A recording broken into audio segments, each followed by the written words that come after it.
Lincoln said, I want a motorcycle last night. And I said, well, you got to learn to ride without training wheels. So 9 o'clock at night, he says, take my training wheels off. And here we are the next morning. He's just hauling like he's never had training wheels on. And like he's had all the experience in the world without training wheels.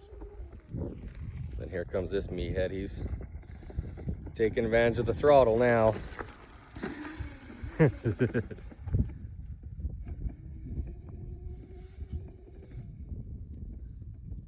go do a garden update real quick.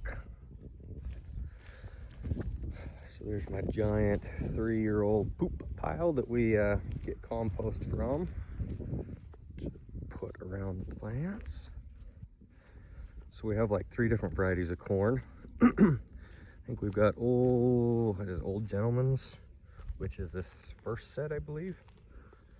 I could be wrong though, I gotta go look at my list.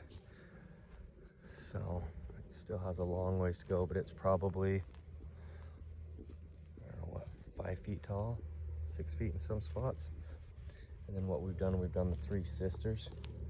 So we've done pole beans, as well as giant lima beans. And then, I don't know if you can see the pumpkin flowers in the middle and squash flowers. See, to be honest with you, I planted some seeds from last year's squash that I saved. Who knows what it could have been crossed with, because it looks like a giant yellow pumpkin.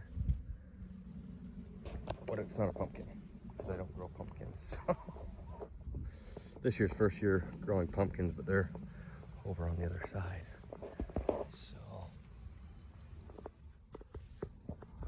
So this was a rare purple corn that I bought that was supposed to, anyway, came off Etsy from India. Needless to say, it never came up. And so we just kind of let the squash take over. And then I don't remember what variety this is, but as you can see, we have the pollinators coming out. And we have corn. Should be ready here in a couple weeks. So anyway, and then on the other side is a whole different variety. So in some parts of my garden, I just simply didn't get planted like over there. So I need to tilt to keep the weeds down. But you can see at the end of each row, corn. Let's see if I can zoom in on it. These are sunflower heads. Mammoth sunflower.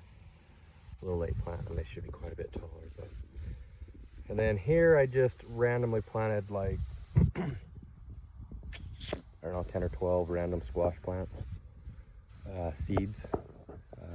As you can see, this is what it looked like. So this is what it should look like with no water. But anyway, so it's kind of just been an experiment. Have been putting, I did line around the plants the compost, but I have not. Haven't weeded it at all. And so there's just, again, these are seeds that we grew last year, so I just planted a bunch, and they could be, because our neighbor over there, she plants a variety of squashes, so who knows what they could be cross-pollinated with from last year. And then I went and put a bunch of random cantaloupe plants. So anyway, kind of fun. And then I don't know if you can see, those are some potato plants flowering. So the first half of my garden is potatoes. They're purple, the purple golds. The about from here down are experimental potatoes I bought from a potato breeder. That for one reason or another, he wasn't impressed on how, because he grew them from a TPS, a true potato seed. And so theoretically, I am the only person with those varieties, because they didn't grow well for him up in Washington, and then I bought some from potato breeder in back east somewhere, Ohio or Virginia. Anyway, so theoretically they didn't grow well in their environment, but that's not to say they don't grow well here, which obviously the plants themselves are growing exceptionally well. But we'll see if the tubers do. So theoretically, I'm the only ones with those varieties. And these are the purple golds. And I know I have lots of weeds, but we are out here every day filling a huge garbage can with about 30 pounds worth of weeds for the goats and the pigs. So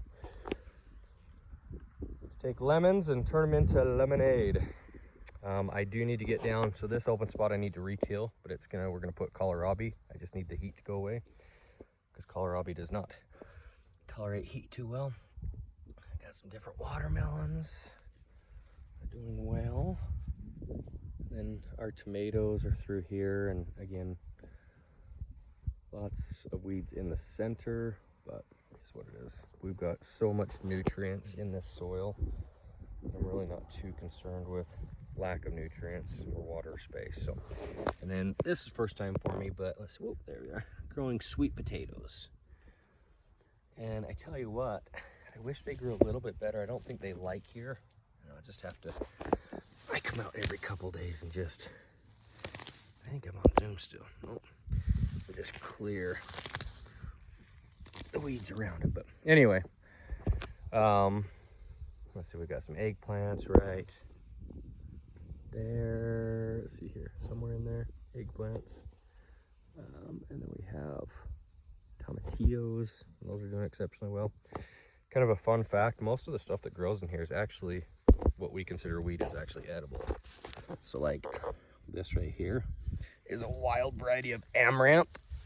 I've heard it called quite a few different names, but pig root, red root, or pigweed. But it's I don't know the scientific name, but it's a wild variety of amaranth. You can actually use the seeds once they come on, but I try to get them pulled before then. But the leaves are exceptionally well. Another one I really like is this one. This is another great edible. You can tell by the, I don't know if you can see in the picture, got kind of a silvery shiny sheen to it on the back of the leaves. But anyway, both are really good greens to cook. But I would say 75% of the weeds in here are those, which again are edible. So we might actually start, well, and then you've got, I think it's marshmallow. I don't know what the name is, but basically what marshmallow plant is, marshmallow root. I know a lot of people call them the cheese wheels, because their little seeds look like little mini cheese wheels. But yeah, here, again, here's that pigweed, or pig root, or red root. It's that wild variety of amaranth, edible. And then this is that other one. Again, the seeds on both are edible, the leaves are edible. And I believe it's this one right here, with that red root, that red taproot. I believe I'll have to do a little bit more research, so definitely don't try it without researching yourself. But I believe it has I believe they call it like a sapinoid or sapoin. Anyway, for soap making, you can make a good soap out of it. So, but yeah, so these 3 rows are all the purple golds or whatever. Just gorgeous flowers. And then here's just our next set of corn, and again, different varieties than that. So there's the update. Again, garden's weedy, I get that, but it does serve as dual purpose because it's helping feed the livestock. So okay, so for some reason I was out there recording on my iPhone. It keeps on heating up and shutting off. So ended the garden tour a little early. So I just kind of want to show you what I do for breakfast. For breakfast, I always go out and cut some fresh collard greens, Swiss chard, little mini eggplants, tomato. This is the first red tomato. I understand it's a little prematurely red, but who doesn't want a tomato? I'm dying to have a tomato. It's been forever since I've had a fresh vine ripened tomato. And these are patty pan squash, zucchini. So anyways, I'll get this all chopped up. Usually I start with the zucchini, the patty pan, then the eggplant. I'll probably add that last, and then these. So in that order, because these obviously take longer, zucchini and the eggplant. So add a little garlic oil, garlic olive oil, and some cloves of garlic, and a little bit of Everglades seasoning. So anyway, I'll show you. I may or may not show you what it looks like when it's done, because it's not obviously that beautiful or appetizing looking, but it does taste delicious. So there y'all go. Enjoy. Okay. Getting this all nice and toasted, and we'll add the greens and then the tomato. Wish you guys could smell it.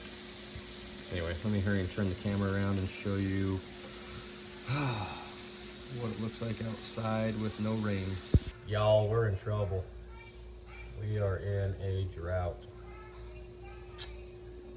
Please pray for rain for us. We need lots of rain. It's not looking good. Okay, getting ready to add the greens though. I did want to say, Minnie Mouse sticker cheese. I did want to say, if you have not tried this seasoning, oh man, you're missing out. It is gluten-free. It is absolutely amazing. It is so good. Like, I can't even tell you how good it is. The Everglades, just their original all-purpose.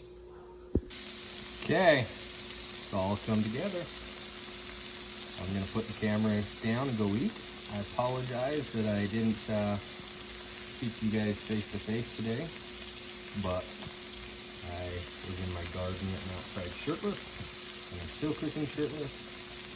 To be honest with you, I just don't think y'all are ready for this much sexiness. I might break YouTube. Anyway, like, subscribe, and have a blessed day, everyone. See y'all.